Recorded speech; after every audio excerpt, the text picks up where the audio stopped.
Hello everyone. Guys, nagluto naman ako ng ganito guys. Oh.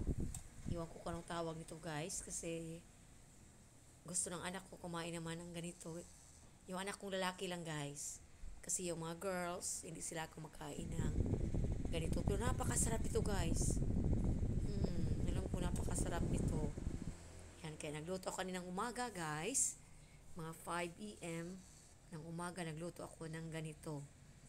Napakabango niya at talagang masarap siya guys. Yan ang aking masasabi sa luto na ito. Napakasarap niya. Yan, ito ang breakfast ng anak kong lalaki. Tapos, may naiwan pa guys. Siguro mamaya na yun para sa